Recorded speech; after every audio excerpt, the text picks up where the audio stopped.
क से कहानी में आपका स्वागत है दोस्तों। तो आज की हमारी कहानी है बुद्धिमान सियार। एक समय की बात है, जंगल में एक शेर के पैर में कांटा चुभ गया, पंजे में जख्म हो गया और शेर के लिए दौड़ना असंभव हो गया। इसलिए वह कई दिन तक शिकार नहीं कर पाया। अब तो उसको भूख लगने लग गई थी। उसे लगा कि अब तो मैं भूखा ही मर जाऊंगा। शेर मरा हुआ जानवर खाता नहीं है, परंतु मजबूरी में सब कुछ करना पड़ता है।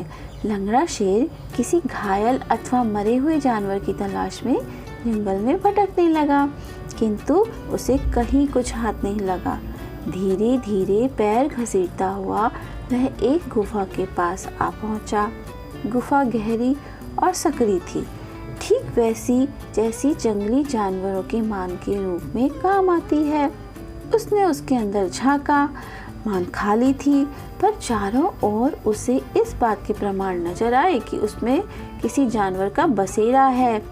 उस समय वह जानवर शायद भोजन की तलाश में बाहर गया हुआ था। शेर गुफा में चुपचाप दुबक कर बैठ गया, ताकि जैसे ही उसमें वह जानवर आए तो वह उसको खा ले।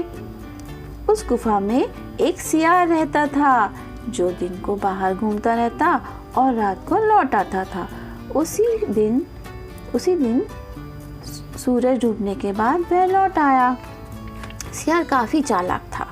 उसने गुफा के बाहर शेर के पंजे के निशान देखे तो उसे शक हुआ कि कोई शेर मान में उसके शिकार की आस में घात लगाए बैठा है।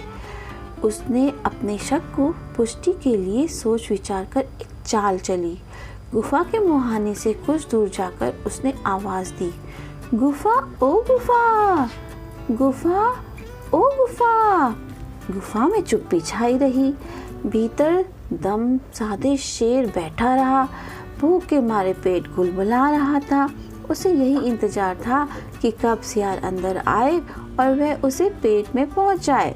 सियार एक बार फिर जोर से बोला, ओ गुफा, रोज तो तू मेरी पुकार के जवाब में मुझे अंदर बुलाती है, आज चुप क्यों है?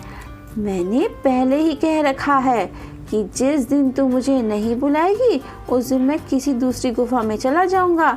तो जल्दी बताओ कि मैं अंदर आऊं कि नहीं आऊं? यह सुनकर शेर हड़बड़ा गया। उसने सोचा शायद गुफा सचमुच सियार को अंदर बुलाती होगी। ये सोचकर कि कहीं सियार सचमुच ना चला जाए, उसने अपनी आवाज बदलकर कहा, सियार राजा, आजा, अंदर आजा। सियार शेर की आवाज पहचान गए और उसकी मूर्खता पर हंसता हुआ वहां से चला गया और फिर लौटकर नहीं आया।